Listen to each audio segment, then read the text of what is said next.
Have you been curious about mixed media art journaling? Have you wondered what to do or how to get started? Let me help you in this new series learn about the basics of mixed media art journaling so that you can start your creative journey today.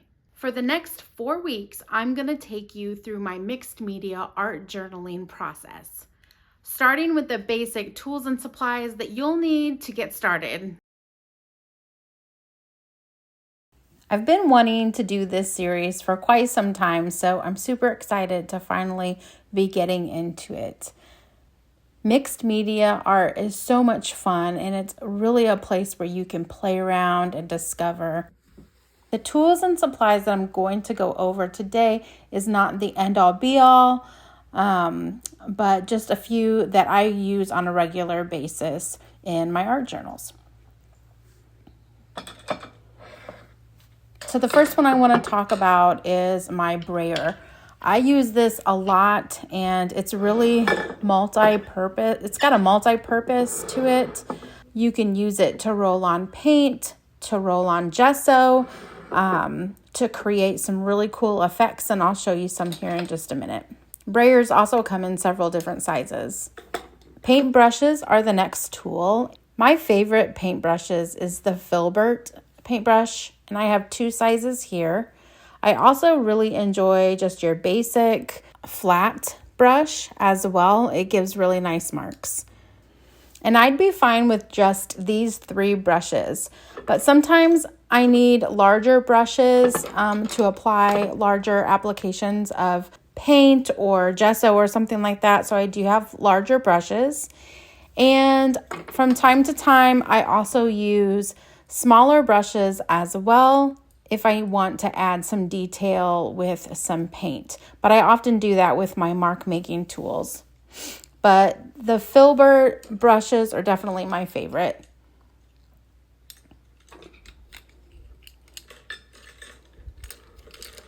The next thing I want to talk about are my palette knives. I have several different sizes and shapes of palette knives, and I love how I can apply the paint with these by spreading them across the page. They come in lots of different sizes, tips, and some of them are pointed. And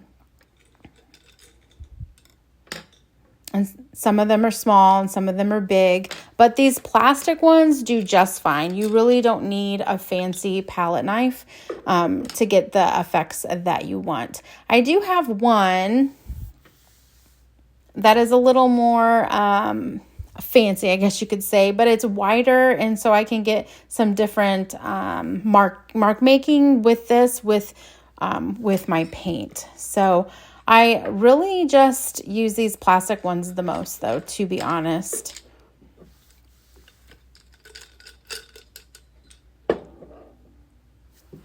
The next tools that I cannot do without are these mark making tools. I found them in a Blick's art supplies store, and I've been using them to make marks into my acrylic paint, and I love the effects that it makes within them. I also have a couple of other pieces. One is from my printmaking class from college, and the other one is from bookbinding, and I find both of those tools make great mark making as well.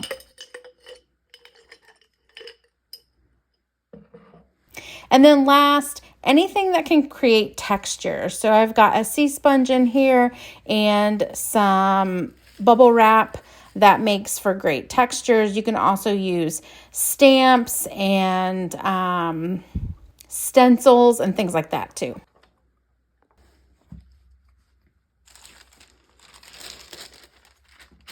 So the book I'm going to be using is my Archer and Olive book.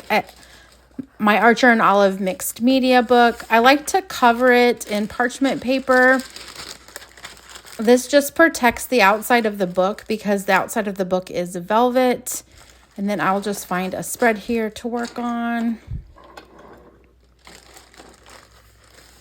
So now that I've showed you the tools, I want to show you the other supplies that you will need while working in your mixed media art journal.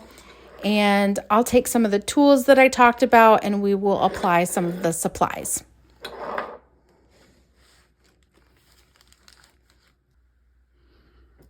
Okay, so the first supplies that I'm going to talk about is matte medium. Matte medium, this is by Golden. There's different brands, of course, but matte medium is great for adhering anything to your page. And it also has a couple of other great features as well, which I'll show you. But just by showing you, I'm going to take some of this tissue paper here, and I've already torn a piece off, and I'm going to add that to my page. So by using the matte medium, I can basically glue that to my page. And so I've used this for lots of different ephemera and things like that as well, which I will talk about in a later video. But for now, just creating backgrounds and things like that, or adding any ephemera to your page, matte medium is the way to go. And you should definitely have some on hand. Now you can think of this as like Mod Podge, works the same. Matte medium is just a translucent acrylic extender, and also it seals things down on your mixed media pages, just like so. So I use it a lot. As you can see, this bottle is almost gone. I use it quite a bit, but it will adhere anything to the page. The next thing that I want to talk about is gesso. And I have two gessos. I have a, it's acrylic base. So I have acrylic gesso, and it's more opaque and it goes on white, and you can see through it. It's still a little translucent, but the more you put on, then the more opaque it gets. And then I also have one that is a clear gesso. And what this does is it primes your surface, and it also adds a tooth. But the other cool thing about gesso is that you can also layer it on top of things to get some of that white opaque to cover up. And I'll show you with this tissue paper. So I'm just going to go over this top part. And as you can see, the white gesso covers up some of the original color that you have down. So it changes the ground color that I have on here. You can see that. And the more I put on, the more it covers that ground color there. The clear gesso, let me rinse out my brush.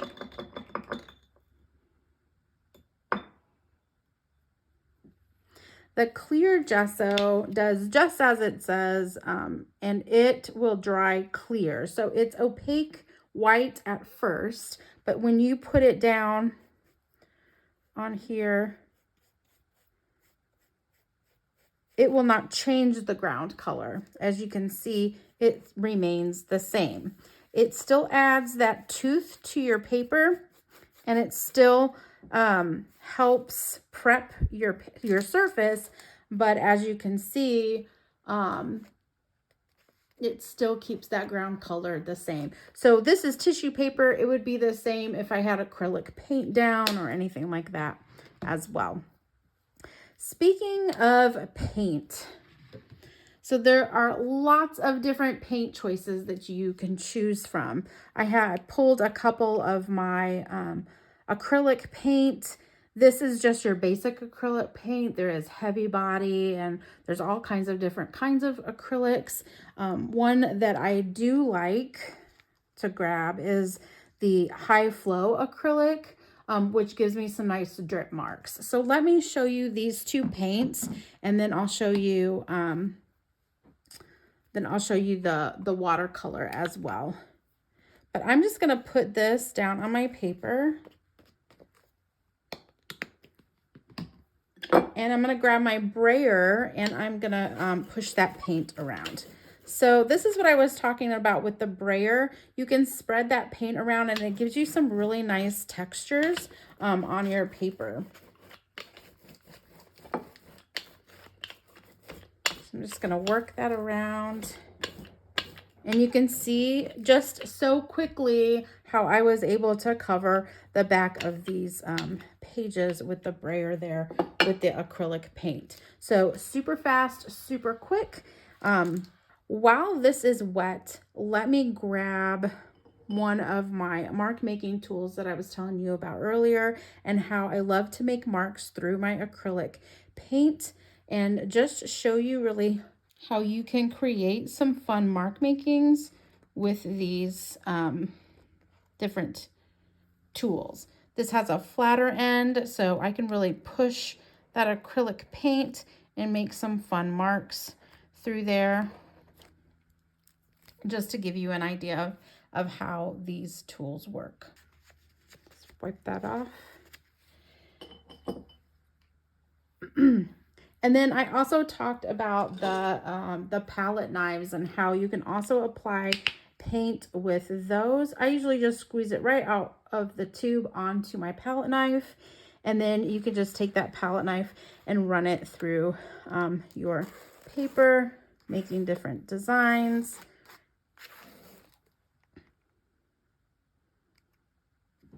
And of course, you don't have to go, you know, straight. You can come off the paper, bring it down, make different marks with it, and that kind of thing. So the palette knives, they just make some really cool mark making. And then also it blends the paint and you're able to create some fun marks with that as well. Okay, so next is this high flow acrylic, which is transparent. And this guide right here shows you that it's transparent. I also have the titanium white as well, but I'm going to use the raw sienna today. What I love about this is how it creates these drips on your page.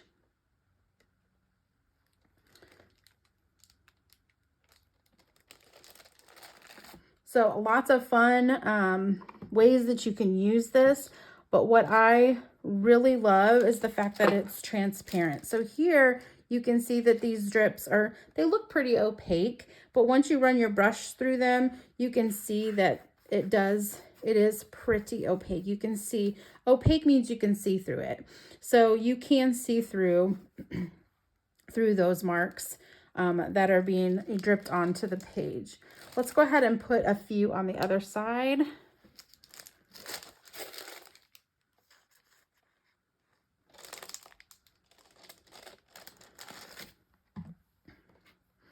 And I'm going to go ahead and brush some of those out. That acrylic paint is not dry, so it's going to blend through there. So just keep that in mind. If there's anything that you want to stay, you may want to let it dry through the different layers that you are adding and creating. And of course, that is completely up to you and how you want to approach that when creating these different backgrounds and things through your designs. So I'm gonna go ahead and let that drip down, and then I'm just gonna let that dry as is. But you can see how it's very translucent. You can see through the paper in some of those areas. And so you can still see the paint at the bottom coming through in those places. Really pretty marks. So acrylic paint is so much fun to work with, but so is watercolor paint. So I'm sure that you are aware of watercolor also being very transparent, but you can get some really great marks on your page using the watercolor in various different ways. So I'm just kind of swooping it through, but you can also blend it out. and it goes right on top of some of those other paints that we have. And the great thing about watercolor is that, you know, it works good making marks, but you can also make great backgrounds with your watercolor as well.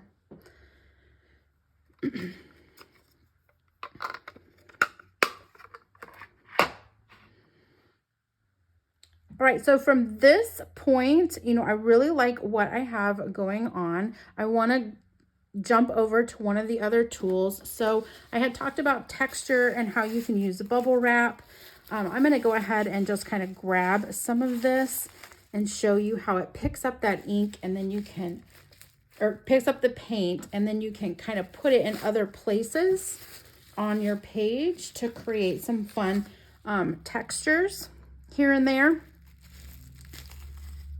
And just to show you, here is a plain piece of paper, and if I take that and I press it down, you can see that it makes some fun marks. So you can do that over your paper, creating those different marks.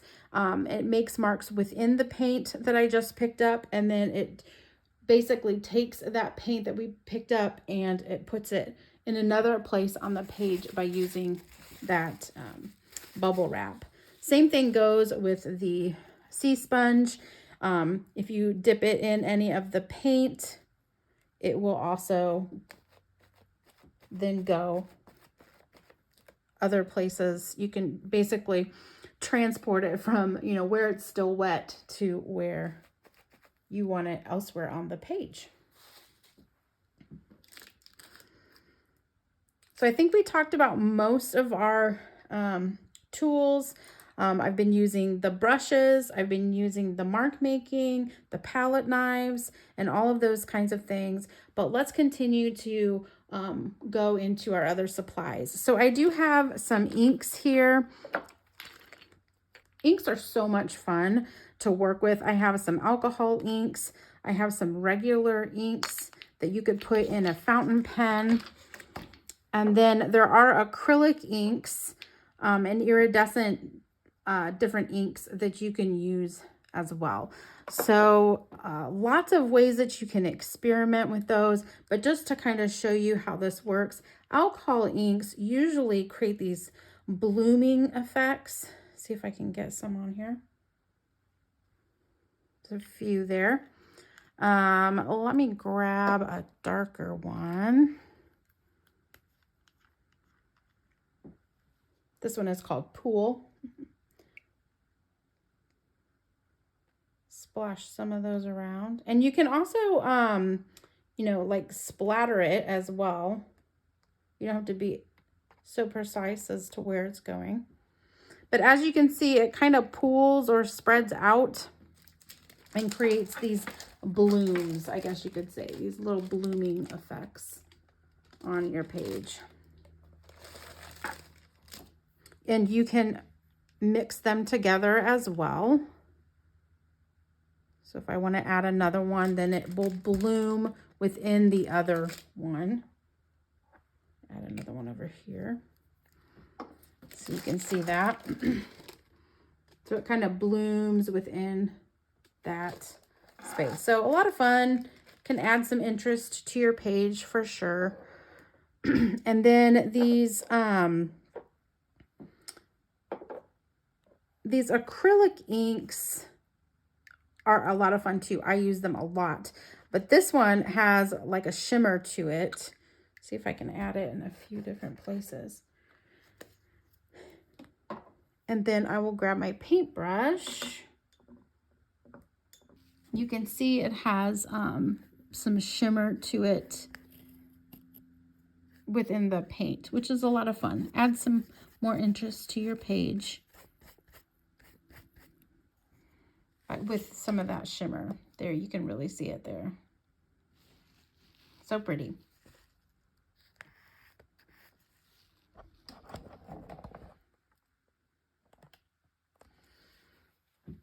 And of course, there's all kinds of different colors of inks that you can use. So I've talked about gesso. So I've talked about matte medium, gesso, paints, and inks. The last supplies I want to talk about are drawing supplies. And there are tons of drawing supplies. Tons of drawing supplies that you can explore. You do not have to use them all. You could just use one or two and that would be totally fine. I would say the ones that I least use are colored pencils on mixed media, usually because it really, it makes the tips of my colored pencils very messy. You do want to make sure everything's dry before you want to use some of that, but you don't have to. It's not like a rule. You can break rules in mixed media. Some of the drawing tools that I absolutely love are these distressed crayons. I've got some gelatos, and then I also have my Neocolor crayons that just make some fabulous mark makings. So when you're using these, you're really thinking about the mark makings, the marks that you can make on your page. They all create something a little bit different.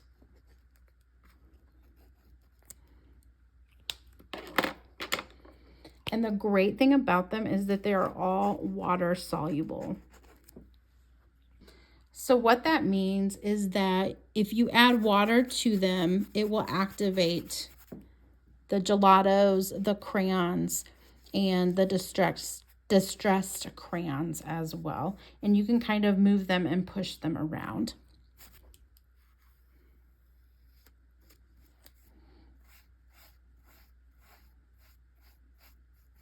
So it just creates some fun mark making that when I activate them with water, then I can move them around my page.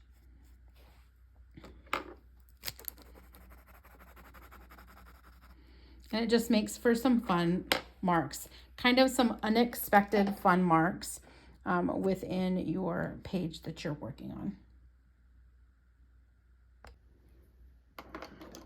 Okay, I'm gonna add some over here as well, just so I can balance out my page.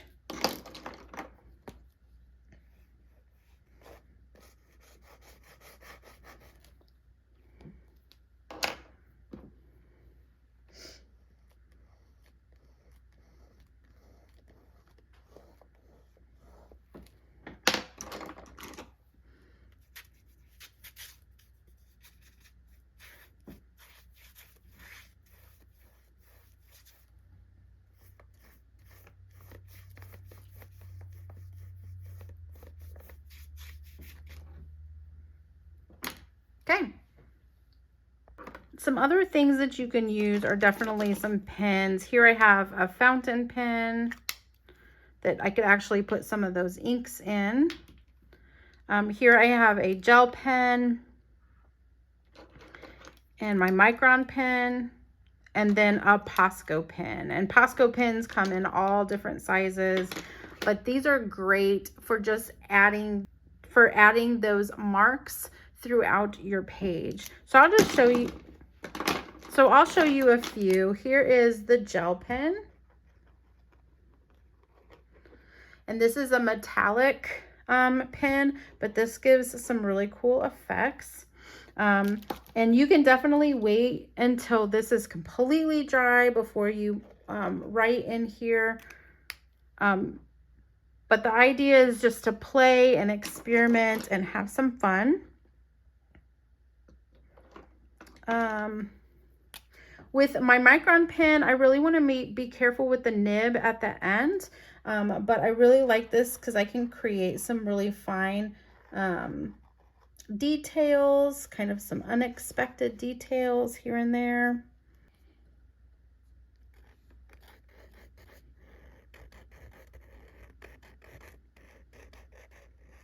And then my Posco pen. So like I said, they come in different sizes.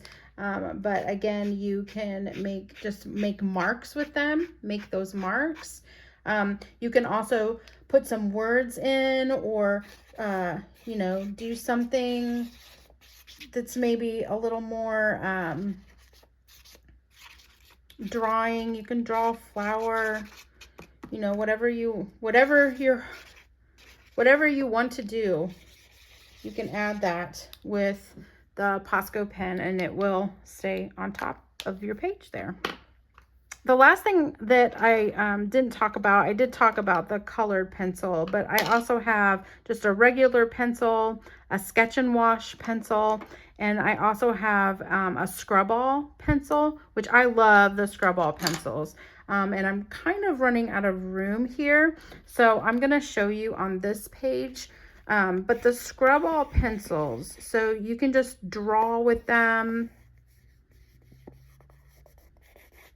And they create these really nice black marks. But what is super cool is going back to my matte medium. If I get some matte medium, which I'll just get it with my finger, and you apply it to this, it kind of spreads around and it reactivates it, but it also seals it at the same time, seals it in. So just fun.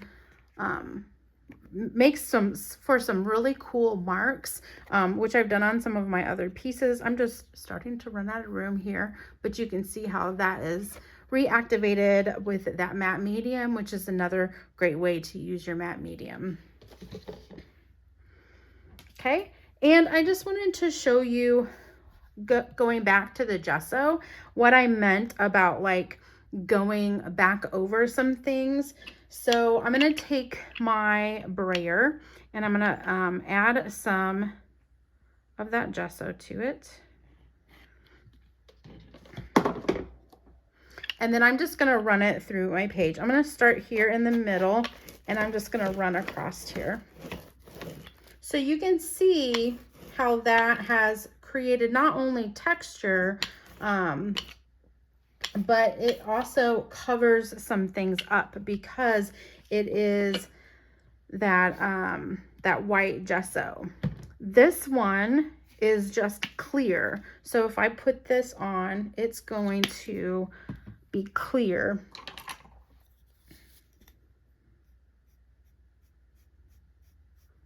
And the underside is just going to remain the same. So you can, again, add some interest by adding those on there. And just to show you that you can.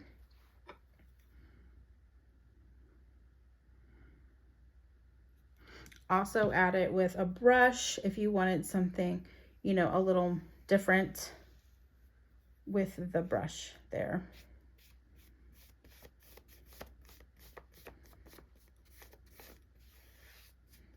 Okay, so now I've showed you the basic tools and the basic supplies. Next week, I'm going to show you how to create some really great backgrounds. And then I'll show you some layering techniques the week after, and then some last minute touches in the final week. So come back and join me in the rest, and I can't wait to see you then.